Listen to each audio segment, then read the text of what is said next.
India's recent rankings on global indices, especially the ones that are perception driven on democracy, happiness, and such like, put out by international institutes, have been so abysmally poor that in certain cases, being ranked under countries like Yemen or Afghanistan has in fact caused most Indians to look at these ratings with wry amusement, if anything. It is a serious matter, though, because undermining India seems to have become a calling for some, driven by what only seems to be an agenda. Professor Salvatore Babones, a sociologist teaching at the University of Sydney and whose research focus has been the Indo Pacific region, has received both adulation and umbrage for his dismissal of these venerable rankings as not being objective enough or not necessarily representative of the reality. Namaste. Please join me in welcoming yet again on our show Professor Babones, who now has an enviable following on Twitter and is quite I'm the not darling. sure how enviable. No, Sometimes it's pretty rough. it is. I mean, people are quite, taken aback by the adulation you've received. And so, how does it feel, Professor? What are your thoughts? And I wanted to ask you. You've come out of the blue as a voice for India's democracy, literally, and an unexpected voice of support from what are considered to be antagonistic grounds of academia. So I know that our viewers and our subscribers are very, very curious to know a little more about you. So could you give us some information about, or walk us through where you come from and a little bit about yourself? It's gratifying to have received so much support, but the fact is I've been writing about India for the last 5 or 6 years. It's only just this paper in August that got picked up. And even then, my August paper on India's democracy rankings only got a little bit of attention in India. It was mostly noted in the diaspora until I was invited to India for the India Today conclave. So I didn't so much come out of the blue from my standpoint. I've been studying India broadly since 2016 or so. I published a book on the BRICS economies, a co-authored book called BRICS or Bust, Escaping the Middle Income Trap with the economist Hartmut Elsenhans. But I wrote the India chapter for that book. And I had written several articles about India for Forbes, for Foreign Policy magazine, for other venues. It was really this one paper that just seemed to have caught everyone's imagination. That said, it was really in 2020 that I shifted from studying the Indian economy, which is my own area of professional background. I am a cross-national sociologist, but up until 2020, I'd mainly focused on development sociology, that is on questions of growth, income growth, and inequality. And I had been studying India from that standpoint as a post-socialist transition economy. My work had mainly focused on post-socialist transition, originally in Eastern Europe and then in China. And then starting around 2016 in India, I became interested in India's transition economy. But I quickly realized that the real story out of India wasn't so much the growth. Everyone knew about the growth. The real story was the democracy. I had never studied a country that was so, and I don't mean this as an insult, I mean this as a description, a country that was so poor and yet had such a strong record of democracy. And so I was very surprised to find that the democracy rankings rated India so negatively when what I was seeing about Indian democracy was so positive.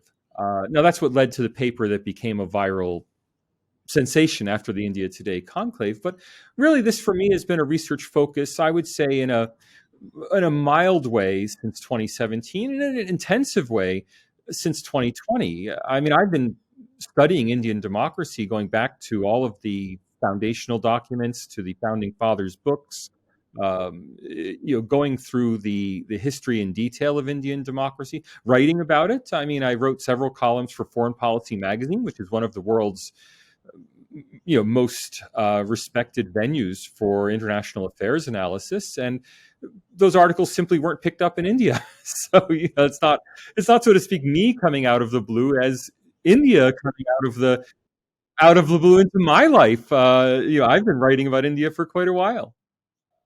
Well, we take that criticism and critique well, and yes, it is true. I think the fact of the matter is that I think for us, I think for most Indians, and perhaps for those who are on this side of the spectrum, having a voice such as yours, especially from the academic stream, is like you said, you've been writing about India for a long time. It's just that Indians haven't picked up on it.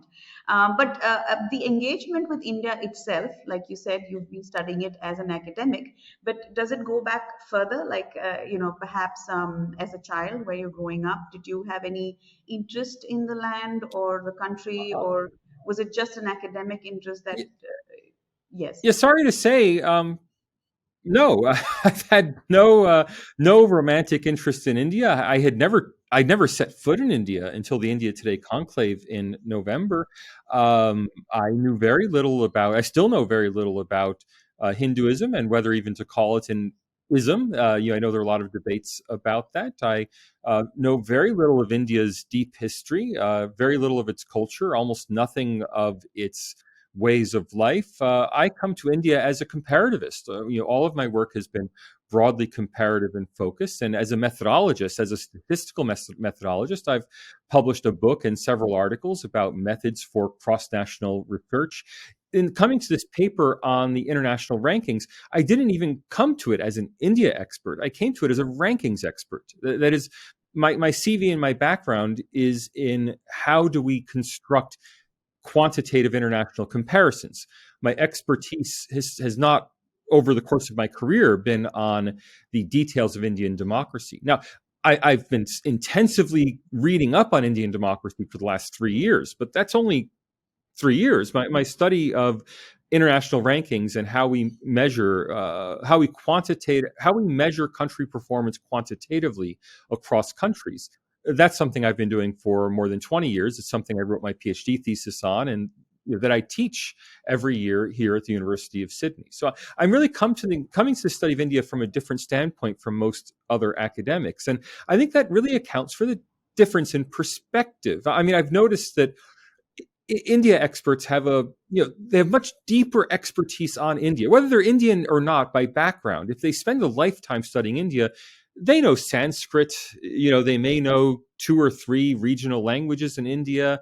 They may have a deep knowledge of Indian history, of Indian culture. People will say, "Oh, I've visited India 28 times in my life," or "I've spent how many years on sabbatical." And people like that really know India much better than I do, but they maybe don't have a good sense of how India sits vis-a-vis other countries. And really, that's what I can bring to the table, is some comparative understanding of democracy and development that's not so much situated in some deep knowledge of any one particular country. So, dwelling a little bit more on that, since that is your area of interest and your expertise, which is as a comparativist, as you say, Right. you've mentioned that you've also studied, well, we are economically, we're not a wealthy nation. How does India fare? When you did say that you found, you were surprised by India's vibrant democracy. How does it fare? Or what is your understanding of what makes it thrive or what makes it work as a democracy, as opposed to, say, countries like in Latin America, for example, Sure. which are comparable in terms of economy? What makes them not such healthy democracies, and what is it that makes India such a healthy democracy? So first, I want to be very clear. We can all debate definitions of democracy, and I've had journalists say, "Well, how can a country be a democracy when?" And they'll give me an example. Some injustice has happened, and I could go to any country, including Australia, and point to some injustice that has happened. I mean, during coronavirus in Australia, a pregnant woman had police come to her home and arrest her for making a post on Facebook that was opposed to government policy on coronavirus. They arrested a pregnant woman, and unbelievable, right? How could a country be a democracy where that happens? And the answer is that things happen everywhere. Inappropriate things happen everywhere. I'd like to do some kind of systematic study. And the clear cut, I mean, it's difficult to measure things like human rights because that's all driven by individual stories that then get aggregated. Let's take just a very rough cut. Does a country have regular elections with peaceful rotation of government in power. Now, I know that's not the sum total of democracy, but that's a bare minimum requirement. I mean, if you don't have regular elections on schedule, and if the person who loses steps down, then you don't have democracy. Okay, so just a first cut definition of democracy. Again, I want to be clear. I'm not claiming that's all there is. Of course, democracy requires a free press. Democracy requires human rights. But, first cut, does it have elections? You can't find another country of GDP per capita less than about $8,000 per year that has had even 3 decades of widely acknowledged to be free and fair elections with peaceful rotation of parties in government. Okay, can't find a single one. Maybe there's, I'm sorry, I say that categorically. There might be a small island state somewhere. I mean, no country more than 1 million population. Not the size of India or. Well, not of any substantial. So, I mean, I'm just saying, when I say not a single one, someone might say, but you're forgetting about some obscure island, among countries with more than 1 million population. There's not a single one under $8,000 or so GDP per capita that has just that basic definition. So that's what drove me to move from my own natural approach, which is quantitative cross-national studies, to start doing a much more literary, much deeper, more what we call technically idiographic, that is specific to the particular case, approach to studying India. And what attracted me was both that fact that India is such an outlier, but also the fact that the literature is in English. I mean, of course, you can improve your knowledge of India if you speak Hindi, if you read Sanskrit, if you read regional languages. But in practice, the political discourse is conducted in English. Again, not the politics. Politics is local. But the discourse about democracy, if I want to find major books by major authors about democracy in India, 98% of them are in English. And so I have access to the literature. So for me, that was a real attraction. If I wanted to study China, I could study the Chinese economy. That's not a problem. But it's difficult for me to study the Chinese political system because I don't speak Chinese. And I would always defer to sinologists when it came to understanding the political system. But with India, there's this great opportunity that you don't have to be a country specialist to be able to really understand Indian democracy. The same way that so many people are not really Americanologists, or not, but they still understand American democracy. Why? Well, because they can watch the TV, they can read the newspapers, they can read the authors, they can engage in the discussion. Well, India is open to that same sort of analysis. As a result, for the last 3 years, I've just been doing such a deep dive into Indian democracy, whether that's current events. So I follow, I'm always getting advice from people. No, don't follow that person. I don't like this person. Look, I listen to everybody, but the people I found especially useful, current day commentators. Number one, first and foremost, absolutely, I do 6 days a week of Shekhar Gupta. Now, I know people have strong feelings about Shekhar Gupta. I do 5 days a week of Cut the Clutter and 1 day a week of National Interest. Every week, Karan Thapar. I know a lot of people have strong feelings about Karan Thapar, but I listen to him every week. Since I met him, I now every week listen to Rajdeep Sardesai. Again, I know people have very strong feelings, but now, so when I see people, and I've seen a lot of accusations is the only word I can have for it on Twitter and the media that I'm some kind of Hindu right-winger. And I say, well, who am I learning about India from? I'm learning from Shekhar Gupta, Karan Thapar, Rajdeep Sardesai. As anti-Hindu as they can get. And these are the prime. Now, I listen to others as well, and I listen to Citti Media, and there are also many other. I don't limit myself to these people, but they are my every week sort of people. Now, I also read the Indian Express.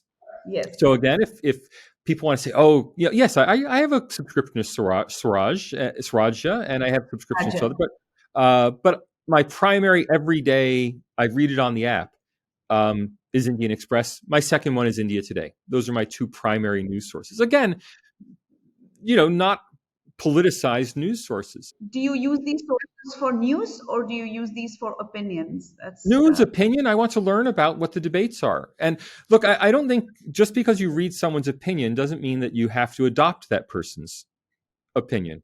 It's very useful to hear what people have to say. And I find these sources, certainly India Today, I find publishes a wide variety of opinion. And it's kept me up to date on what the big issues are in Indian politics. That said, my study of democracy goes back primarily to the 1930s. I've been reading through the independence literature. And what's really fantastic about the Indian independence literature is it's the only independence literature that is on the same scale and time frame as the American independence literature. So many people read the US founding fathers because they thought deeply. They knew they were going to have a democracy, and they thought deeply, what will our democracy look like when we get independence from Britain? All throughout the Revolutionary War, people were writing about what we should have as a constitution in the United States. There was a huge, long-standing debate on it. And of course, we had a constitutional convention that went on for a long period, and there are records from the Constitutional Convention. India has all the same thing. On top of that, India's founding fathers mainly wrote books. So whereas U.S. founding fathers, for the most part, wrote short pamphlets, and they wrote those pamphlets anonymously. Look, not everybody. Thomas Jefferson wrote a book. John Adams wrote a book.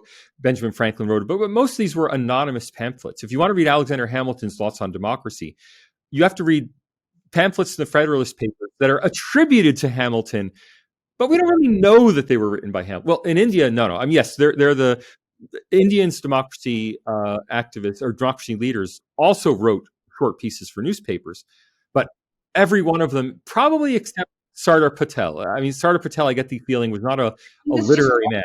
Yeah, I think it was more of a ground. He was a doer, Yes, but sure. everyone else wrote books. So I started with Hind Swaraj, but I read everyone I could reach. I read Savarkar. Of course, I You read. recently shared an article on him in your Twitter Yeah, account. well, I've read a lot of Savarkar, and now I'm audiobooking Vikram Sampath's biography of Savarkar. But of course, I read Nehru's Discovery of India. I've read Ambedkar's book on partition. I'm now losing track of all the books on partition I've read from the times. Everyone, some of them were written anonymously, so there were some written by Muslim League activists, again about partition anonymously. I've read Jinnah's speeches. So much of that literature is so extensive that you just don't have to dig very far. It's not like you have to go into obscure archives. You can just get the book out of the library. I've become a big fan of Deen Dayal Upadhyaya. I'm going Yes. further, and forgive me, those of you, I know I'm pronouncing it incorrectly. This is my American pronunciation. But so his book on integral humanism is fantastic. I've read his speeches, his political speeches as well. So I've just enjoyed getting getting a primary source knowledge of Indian democracy. And it is really striking because in most other post-colonial societies, there's one major writer, father of the country figure who wrote, Mao's Little Red Book and such, and most of these books, whether it's Mao or Ho Chi Minh or even in Singapore, Lee Kuan Yew, sorry, they wrote books of aphorisms. They were not necessarily literary men.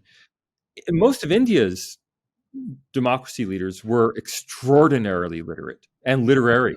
The books are not only fully present their viewpoints, but they're all a pleasure to read. Pleasure to read. That's right. Yeah. It's wonderful to hear this.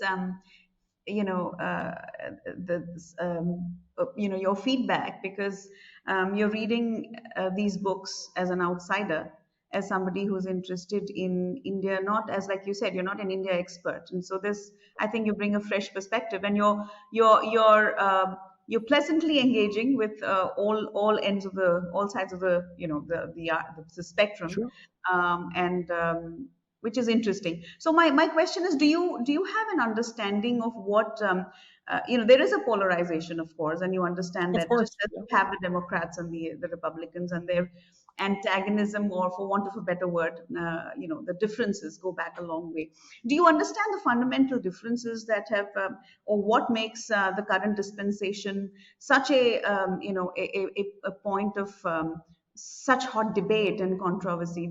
Have you been able to understand how far back this goes, or Yeah, You so could I'm I'm writing a book on Indian democracy, and it's clear that there's a division between, well, it goes all the way back to the independence period, a division between two groups that, and I know these will sound like the names have some kind of implication, but these are just technical names that sociologists have given them. There's a big difference between the comprador elite. Now, comprador does not mean selling out. Comprador just means that you're someone who's involved in trade or involved in intermediating relations with the outside world. So the term comprador arose originally in Portuguese to describe those local people whom the Portuguese could deal with in order to make to trade with the local society in the places where they went in South and Southeast Asia. But the term comprador elite has come to mean that class of people who were the intermediaries between colonial powers and local people. So people like, I mean, the classic comprador elite is Mahatma Gandhi. So I want to make it clear, comprador is not an insult. Comprador is simply a description that Mahatma Gandhi was able, on the one hand, to talk to a viceroy, but on the other hand, to talk to ordinary people. He was an interlocutor between these two groups. Okay, Mahatma Gandhi with his London barrister background, Nehru with his London barrister background, Jinnah with his Muslim barrister background, to some extent Savarkar, not quite the same. He was much more of an outsider in London because he was a revolutionary, but he was still someone who could equally well speak in front of a British court and speak to ordinary people. Okay, so they're members of this comprador elite. There's a big distinction, but he's an outsider in that elite in yes. a way that the others were not. He went to, the others were put in gentlemen's prisons. Oh, yes. Savarkar was sent to the Yes. Andamans to hard labor, right? So I want to be clear that he's part of that elite, but he had a very different trajectory from the others. But we can contrast that with what we call the national elite. And again, I say this about terms because Indians will immediately say, "Oh, national is fantastic. Comprador is terrible." There's no implication like that. These are just technical words. Okay, so the national elite in sociological usage are people who primarily conducted their business within the country. They may have spoken English or in some other colony, the European language. They may have spoken English, but they weren't primarily articulating between colonizer and colonized. They were making their money or making their profession in the national milieu. So if we think of the classic example of this is the RSS. Okay, Dr. Hedgewar and the RSS emerged entirely out of a gentlemanly circle. They weren't poverty-stricken men of the soil, but they were educated men. But Dr. Hedgewar and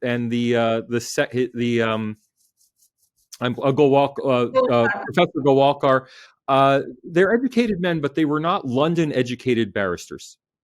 They were locally educated members, and most of their supporters were members of the local economic elite. So the RSS emerged out of merchant and landowner circles in Maharashtra and Gujarat, right? So, but in the whole, Gujarat was quickly spreading. Okay, so they're part of a different milieu from the comprador elite, and this division, and not just the RSS. There are other if you think of the Brahmo Samaj, Arya Samaj, all of Arya these. Samaj, all of these kind of organizations that were local organizations of local people, the Vivekananda Mission, all of these are members of the national elite. Now they are elite. I'm not saying they're rich. They're elite in the sense of they're not farmers or weavers who were scratching out a living on the land, right? So they were members of professional class. So revolutions in general and independence movements in general are driven forward by professionals. That's why there's this long connection between the quote unquote rise of the middle class and political awareness. But there are these two competing groups of professionals who were involved in the development of India, and not just in India. This same division, again, as a comparativist, what I'm bringing to the table is not, I like these people, I don't like these people. what I'm bringing to the table is, this division between a comprador elite and a national elite, this appeared all over the world, in all sorts of post-colonial or in all sorts of colonial and then later post-colonial societies. Now, that fundamental division has transferred today in what you might call the division between old India and new India. I mean, I heard Karan Thapar once in one of his interviews frankly admitting, he was talking to his guest, I don't remember who the guest was. He said, we're members of this old India, the English-speaking, British-educated, internationalist in outlook. And he recognized very clearly, and that's why I like Thapar, because whatever his politics, I know individual people may like or dislike his politics, he's very self-aware. He knows that he's on that side of politics, as opposed to being sanctimonious about it and thinking everybody must agree with him. Okay, so he's very aware that he's a member of this. He may not use the term comprador elite, but he would use the term old India, or as I jokingly put it in on Twitter, con market gang. That I too am a member of the con market gang. I'm not a child of the soil. I mean, it's been very endearing that many Indian nationalists have looked to me as some kind of voice. And I want to be very clear to them. I am not the voice of India. You are the voice of India. I'm just an analyst, right? Yeah. So, and I'm much closer. I mean, I've read almost all of Shashi Tharoor's books. Socially, I'm much closer to a Shashi Tharoor than to being, a typical person in an RSS shaka, right? This is my milieu. Is the same milieu as the Thapar, the con market, the Shashi Tharoor. These are my class of global liberal intellectuals. Now, the difference is that as a comparativist, it's very clear to me that this division exists, and I don't put any particular value on what, just because someone like Shashi Tharoor is more likely to be my friend and I'm more likely to run into him at an international event. I've never met him, by the way. Shashi, if you're listening, call me. I'd love to get together. I love your books. But just because I'm a member of this class doesn't mean that I don't respect that other class. And there's this very clear division in Indian politics, not just in politics, in Indian society, between an old India that is loath to give up its privileges and a new India that is insisting that in a democracy, nobody gets that kind of privilege. Everybody has the same vote. And that process, and I mean, you can think of it as a process of modernization if you want, but that process is really a process of democratization. And it's good for the country. And I'm very bullish on India.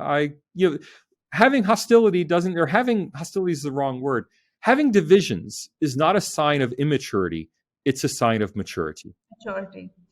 But I would like to, since you are very clear about the fact that you understand that there is a division, and you're actually happy to be associated with the other side, which from our point of view would be the other camp. But you're happy to be associated with or engage with a Karan Thapar or Shashi Tharoor, which is understandable because you don't have stake here. You're an outsider, like you put it. But my question is, when you speak of institutes, like I come back to the global indices issue, where we talk about misrepresentation of facts, where a certain information gets out in a certain way which paints the country in a poor light. And you have also made it very clear that in your writings and your analysis that this is because of the information coming from a small sample of people who are, again, homegrown intellectuals, and these are very much from that same camp that you're talking about. So there is a certain what shall we call it? I don't know. I don't know what word to use, but there is duplicity. There is sanctimoniousness, and there is obviously lying. So how do you reconcile that? Look, I'd like to remind everybody that if you imagine yourself that if you were a researcher in Sweden doing an academic study of democracy, and you needed to know what are the facts about 180 different countries. You're not studying Indian democracy. You're studying democracy in 180 countries. And you just need half a dozen people in India to tell you, on a formal questionnaire. Remember, they're not answering, what do you think of Indian democracy? They're answering, does India have this? Does India have this? 80 questions or something like that. who would you turn to? Well, naturally, you would return to what I called the comprador elite. That is, you turn to the people you know, the people you meet at international conferences. I mean, if you want someone to tell you Swedish Democracy Institute, like Varieties of Democracy Institute, or American Freedom House, if you want someone to tell you what's the truth of Indian democracy, you would go to the people who represent India at international conferences. I mean, if you go to the International Political Science Association meetings and there are a few Indian political scientists there, those are the ones who you ask, oh, could you fill out our survey for us? And not only is that entirely natural, that is entirely appropriate. Right? I mean, who else should they turn to? I mean, people say, "Oh, they should talk to Vikram Sampath." They should talk to, Thank you. Yes. yeah. I mean, Jay Deepak, Vikram Sampath, the Rajiv Malhotra. These are all people who I'm reading. They're all people I respect, but no academic looking for an unbiased democracy survey would turn to these kind of new India intellectuals. They would turn to the establishment, the people who represent India internationally as the faces of India. They would turn to people who write for the Wall Street Journal, the Washington Post, and the New York Times, not people who write for Swaraja or First Post, or they would talk to people who appear on CNN, not people who appear on Citti Media. Now, that's just natural. The problem is that this group of people in India, because they are, as a group, not every person in it, but as a group, as a class, because their position in India has been challenged by the democratization of Indian politics, it's very difficult for people in that situation to separate their own personal political grievances from their objective answering of these surveys. And that's where the biases creep in. And then once they creep in, they become reinforced because, of course, what we see is in India, it's reported that the Swedish Varieties of Democracy Institute has reported problems with Indian democracy, which then becomes a feedback loop of the people in India who are reporting to VDEM, then report back even worse. I mean, VDEM is pretty bad. The worst example of this is Reporters Sans Frontières, the Press Freedom Index, where India's own journalists, the people surveyed for the Press Freedom Index, are journalists. India's own elite journalists say that the situation in India for journalism is worse than Hong Kong journalists say about Hong Kong. Now, of course, everyone knows that's not true. Ridiculous. There's no, I mean, it's not even comparable. But I use this illustration to point out how these problems creep in. The problem is people using their own personal biases. Now, that's where it starts. But then once the report is written, the people at VDEM, the people at Freedom House, they need examples because you can't just have this bare statistic without a narrative. So they look for a narrative to justify the score. And I don't know where they get the narrative from, to what extent the narrative, it probably comes from people answering the surveys, then giving feedback, but I don't know that. They don't publish the sources of the narrative. I mean, they publish the footnotes in the narrative. They don't publish where they get the ideas for the narrative. But if you go through the narrative, they have resorted to ever more fantastical assertions to the point where they're outright having to lie in order to support the quantitative narrative. Data, yes. And so that's what my paper was focused on. I can't question the quantitative results because, how do I know? I mean, if you're rating on a scale from 0 to 4, how free from interference the Electoral Commission of India is, I don't know. I mean, everyone says the Electoral Commission of India is pretty good. I have no inside knowledge of that. I can't question the rating. So if someone says, oh, it's only a 2, maybe it is only a 2. How do I know? But when then someone says, oh, and there are serious allegations of favoritism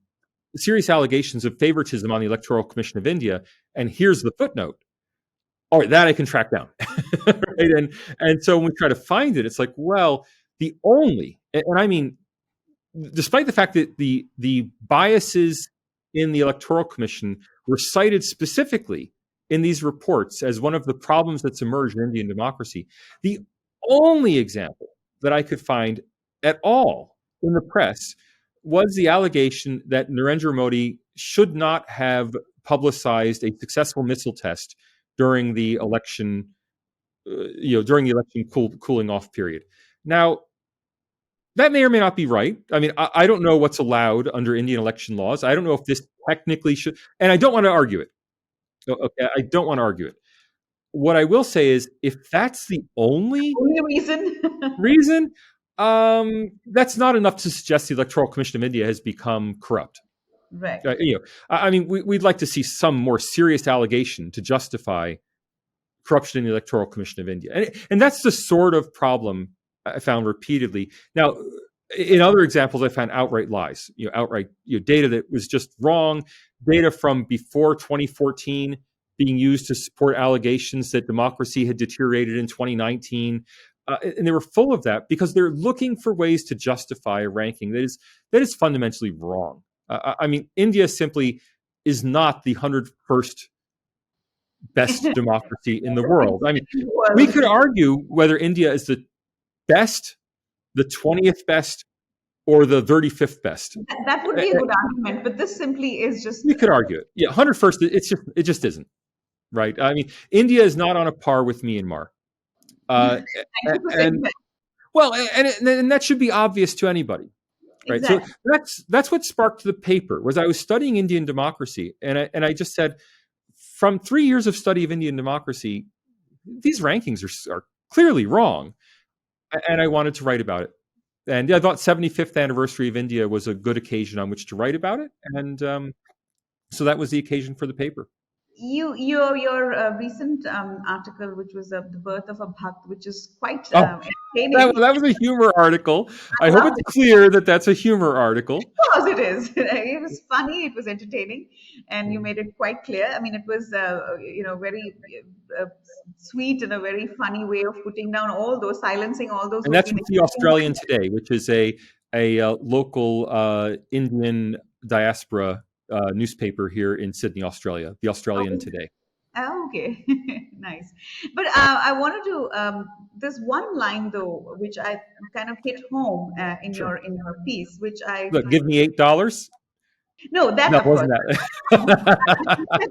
There are 140 crore stories in the naked city, and there's always one to suit any agenda. That sort of hit home because you're making a point for anecdotal stories, which is usually coming from the pen of a journalist, which is usually, Aslam was a boy who was murdered by 3 Hindu, and as opposed to giving hard data. So would you just talk a little bit about that? Because that is relevant here. So first, I should be clear that there are a lot of American cultural references in that essay that people might not pick up on. Even the very first sentence, "It's a dark and stormy night." The trope is that, like, that's the trope of the worst ever opening for a novel, and Snoopy even writes that. But people may not pick up on it. That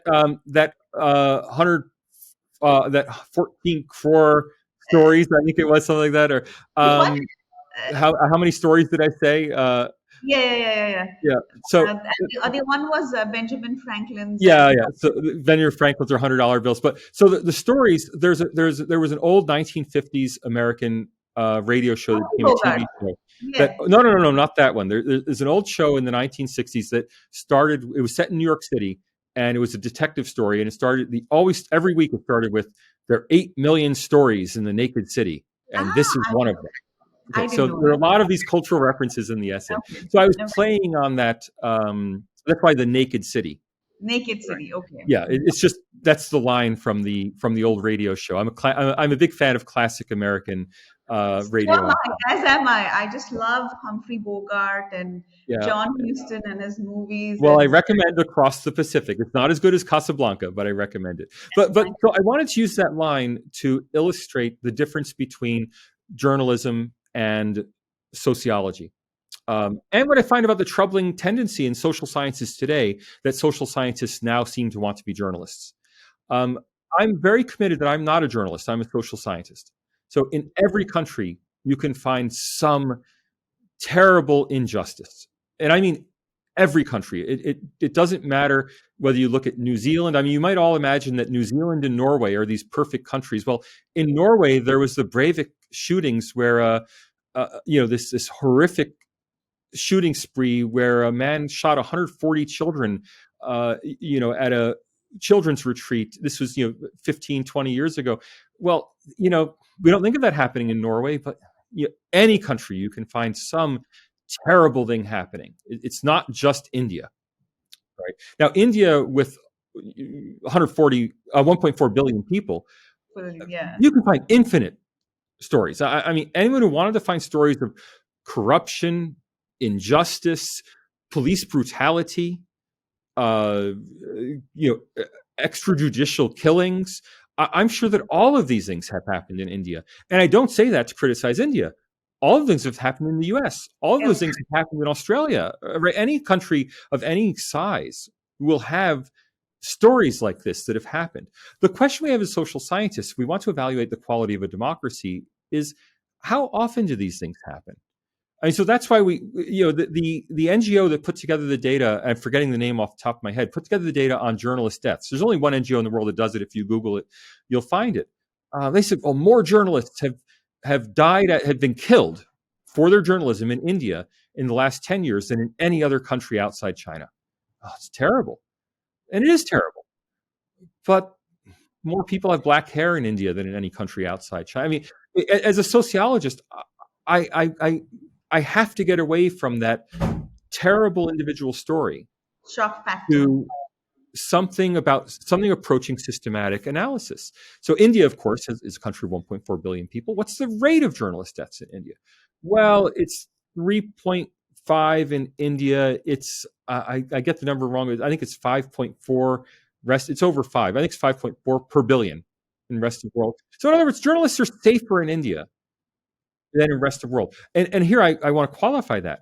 Despite the fact that India as a whole is poorer than the rest of the world, as the world's average income is 10,000 per year, India's is 2,000 per year GDP per capita. India has, depending how you count, 2 or 3 ongoing terrorist insurgencies. Most countries don't have any insurgencies. So despite the reasons that would make me believe that India should, by all rational accounts, have more journalist deaths, it has fewer than average. So to me, that's a testament to the safety of being a journalist in India. Now, that's the difference between a journalistic standpoint. This journalist was killed, perhaps even by a politician, in a corrupt way, a politician working with gangsters. And a journalist can uncover that, and journalists should uncover that. Journalists should be bringing justice to these individual cases. But that doesn't say much about democracy. If I want to know about democracy, then I have to know, on average, across the entire country, can journalists report in general without fearing for their personal safety? And all the evidence seems to be that in India, the answer is yes. Now, if there's other evidence, people listening can send it to me. And I always invite people, show me any evidence that's there. But from the evidence that's been cited in these reports on Indian democracy, and that's where I've gone for my evidence. I have not done a personal independent evaluation of Indian democracy. I have pursued the evidence given by the rankings authorities in support of their own rankings. And that evidence is really lacking. Why isn't that these institutes hiring, why they're relying on, of course, you said that they rely on academics and people who are credentialed from universities, which are again acknowledged as being credentialed by the Western counterparts. So there has to be some sort of Western approval to these institutions and therefore the people who are coming out from them. So my question is, why aren't these institutes, whether it's VDEM or Freedom House or all these, instead of relying on journalists and academics, and well, when we come to academics, why not sociologists? Clearly, you're trained for the job. Why use anecdotal information or evidence to put out? First, I'm not trained for the job. If so, the person they would, and they may be interviewing sociologists, but if they are, they would be interviewing the president of the Indian Sociological Association or an Indian political sociologist. When I say I'm not trained for the job, I mean I'm a comparativist. I don't have. I've only been to India once in my life. I don't have a lot of on the ground knowledge of the quality of election monitoring in India, of the quality of press freedom in India. I mean, I don't have that That kind of data. detailed on the ground. I'm not the right person for that. The problem isn't that I haven't been asked. The problem is that the people who are being asked, and they are the appropriate people to ask. I have to repeatedly stress that they are the appropriate people to ask. But I think they are not being fully objective in their evaluations. I mean, look, it's very difficult for us, not just Indians, for everybody to separate our own personal politics from our evaluation of democracy. Chemists don't so much have that problem, right? Chemists presumably are not. I mean, so I've talked to chemists who actually said they are like they're emotionally attached to peptides, and if they want to see a solution to a particular problem, they want the solution to be peptides, right? Because that's what they study, and they're rooting for it. But they're not as emotionally engaged as, say, someone who is a Congress Party or a BJP activist who then is asked about the quality of an election in which they may have lost. That's a very tough ask Very, to ask yeah, people to be emotionally. So when people keep saying, Salvatore, you need to get to know India deeply, please come to our, yeah. fill in the blank. I say, no, actually, the strength of what I'm doing is that I don't know It's India to be deeply. outside. And as much as I learn, I have to then try to forget.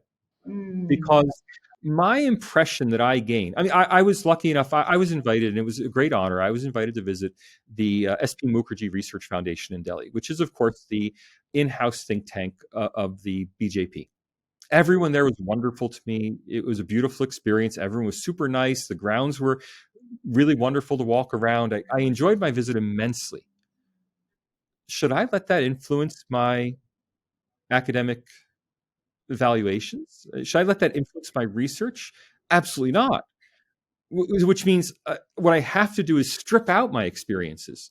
Whether I have a good time at the India Today conclave, or whether I have a good time at the SP Mukherjee Foundation, or whether I have a bad time at, I don't want to name any, but I had a great time with everyone in India. But uh, well, I saw people. So I driving down the street in a taxi. I mean, I'm not driving myself, right? I see people begging on the street corners for money or trying now, and poor women with children. Now, as a foreigner, I have to strip that out. I mean, I don't know, are those actual poor people? Are they part of a criminal gang? Are they human trafficked people who are being taken advantage of? I don't know, and there's no way for me to know. So I can't let that. And so I know a lot of academics who would say, it was terrible. I went to Delhi and I saw this street poverty. And how could a country allow that to happen? And my answer to them is, oh, would you be more comfortable in China where those people would be arrested? Correct. I mean, it's not because it's not obvious to me as an outsider whether that's a sign of a problem or if that's a sign of too much freedom, or if the problem is poverty or is the problem organized crime.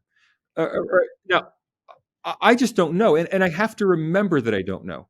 So everyone who says, "Oh no, Salvatore, I want you to meet my friends in India, so you'll truly understand India," I'm very appreciative. Namaskar, and dhanyavad, and thank you very much. But um, I don't want to know India that way. I want to know the facts. I want to know the figures. I want the data. I want the documents. That's how I will research India, not through my personal experiences. And definitely not through the people and their impressions of or their knowledge of India, what they think of. You definitely want to be able to stay independent of other people's influences and have your Yeah, own. it's the most dangerous thing. It's the most dangerous thing assuming that because you like somebody, Mm. that person's views are in fact accurate. We all want to take the views of people we like at face value, but unfortunately, if you're really going to be a scientist about it, you can't be. You have to actively try not to be influenced by those sorts of subjectivities. One last question. Since the problem with all of this appears to be that the people who are putting out this kind of information, because I'm sorry, I harp on this topic because Mhm. it is relevant and it is very important how we how we present ourselves to the world, and clearly we're not doing a good job of it. So my question to you would be that how can India counter this narrative that is being created of and I also, I mean, it's my personal opinion that I don't think that maybe not the institutes, maybe not these institutes, but definitely organizations like the New York Times or Yeah, Washington Post. I mean, it seems to me, or at least for most of us who are yeah. across on the other side, that there's that kind of hand in glove in terms of the kind of people that they're deploying to do all the writing for the Western audiences or the Western readership. So, how can India counter this? Look, elite Western newspapers, and on all sides of politics, whether it's the New York Times, Washington Post, or the Wall Street Journal, they all love the story of the injustice that their readers can be outraged by. And so they promote these stories. They find them useful, not so much because they're anti India or they want to present India in a negative light, but because their readers lap it up. Right, their readers really enjoys the wrong word. They will click on the story of the injustice that is being allowed to fester. And so all three newspapers, it's not just Washington Post and I'm sorry, it's not just Washington Post and New York Times, it's the Wall Street Journal too. All three newspapers in the US feature these stories of oppression in India. Now, when I see the stories, I see the authors. I shrug my shoulders because I've seen these authors elsewhere. But the average reader won't have, and that's a real problem for India. That the narrative is being driven by people who've been cherry picked out of India by Western institutions to be the voices of India, who are charismatic, interesting voices who have a legitimate right to speak. I mean, if I were offered a column by the Washington Post, I would take it, right? So it's not. I won't. I don't blame the person writing. I blame the organization, and especially I blame the organization for not clearly noting. I mean, look. If I can just be specific about one person, Rana Ayub, for example. Now she's a prominent voice who's opposed to the current government of India, and there's no secret in saying so. She is an activist, and as an activist, she's speaking up clearly for what she sincerely believes is the truth. Okay, now, my objective feeling is it's probably not the truth, but people have their own versions of the truth, and it's fine for her to speak up for it. But American institutions have treated her not as an activist, but as a journalist. Now, there's a difference, right? So her column is not marked Muslim rights activist Rana Ayub or Indian human rights activist Rana Ayub. It's marked independent journalist Rana Ayub, which implies that she is doing dispassionate analysis um, on India, which clearly she is not. I mean, to anyone who follows her. Now, I want to be clear. I don't blame her for her analysis. I blame the Washington Post for mislabeling her, and I blame she was just given that award by I forget the name of the Editors Association in the U.S. Again, they're giving an award for independent journalism to someone who is a human rights activist. Now, She calls herself a journalist, though. well, but that should not look. People call themselves intellectuals. I've been having this discussion for 3 months now about people saying, "But I'm an intellectual too." And like, well, no. Look, we all know what I say when we mean intellectual. So I want to be absolutely clear because I'm reluctant to have named her name, but I just want to make this concrete and not abstract. I don't. You may be opposed to Rana Ayub. That's your own business. I have no objection to Rana Ayub promoting her view of what she seems to very sincerely feel is best for her country. Okay, she should do that. But the international institutions are mislabeling her work. And that is a systematic problem for India, that these opinions that are, after all, only opinions are being mislabeled as objective evaluations, whether it's supposedly the objective evaluation of a journalist or the objective imprimatur of an academic research organization like Rise of Democracy Institute or Pew Research Center. they are putting their label on something as being objective, when if in reality it is extraordinarily subjective. Now, India is not the first country to face this. I mean, as a comparative academic, I'm very skeptical whenever I see an article on Vladimir Putin and it's written by somebody with a Russian surname. Now, you can have a Russian surname and be an objective analyst. I want to be absolutely clear. That doesn't make you not objective. But so many people with Russian surnames are emotionally involved in the debate that it becomes subjective. And same thing when I see an Indian surname writing about India or a Muslim surname writing about India. And it doesn't matter what country. And in the social sciences, we see it everywhere. I mean, if it's not just India, it's not just Russia. If you look at African American studies, almost everybody who does African American studies is African American. Well, to what extent is their social science scientific, and to what extent is it their personal experience? It's difficult to separate. Now, I'm an American of Greek and Italian background. If I start writing about the glories of ancient Greece, you can be very skeptical. I mean, I give you permission not to dismiss me, because I could learn ancient Greek and become a Greek scholar, but this isn't just about one particular journalist. I mean, when I hear people in India telling me about the glories of Indian civilization, I don't deny that there are glories of Indian civilization, but I am skeptical of the narrative because, well, when an Indic scholar is telling me that everything that ever happened was invented in India, it maybe was. I can't, but I want to be more than ordinarily skeptical. These international organizations are not being skeptical. VDEM is not being skeptical. Washington Post is not being skeptical. Freedom House is not being skeptical, and New York Times is definitely not being skeptical, right? And this has resulted in the problem. What can India do about it? Very little. I mean, promote facts. Get facts out there. If the facts are being distorted, produce a government database that has the actual facts, not a government narrative, just the facts, right? Present the information, make it widely available, make it harder to lie because the information is readily accessible. And that's really probably the only thing that the Indian government can do. What Indian intellectuals can do, or people who are, what patriotic Indians can do, they can go out and try to argue in op-eds. They can go, but I always encourage them, if they fight the extreme subjectivity with their own extreme subjectivity, they're probably not going to be taken seriously. Instead, fight that extreme subjectivity with your own objectivity. I think that'll go farther. That will go further. Lovely. That was most engaging, Professor. And I think on that note, we'll conclude the talk here. And I want to thank you once again for giving us your valuable time. I'm sure you're getting late for dinner. I'm sorry to have kept you this long, but thank you once again. And I'm sure our viewers enjoyed this talk very much. And may your tribe grow on Twitter and your followers. I'm not they're not my tribe. I'm their tribe. Yeah, there we go. That's right. So thank you so much, and namaste once again.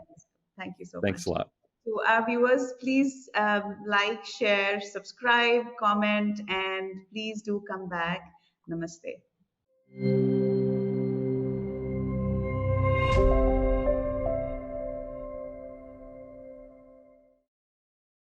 Please remember to subscribe to us and switch on the notifications for this channel. For our other social media links, more content, and to support our work, please visit citti.net. Dhanyavad. Namaskar.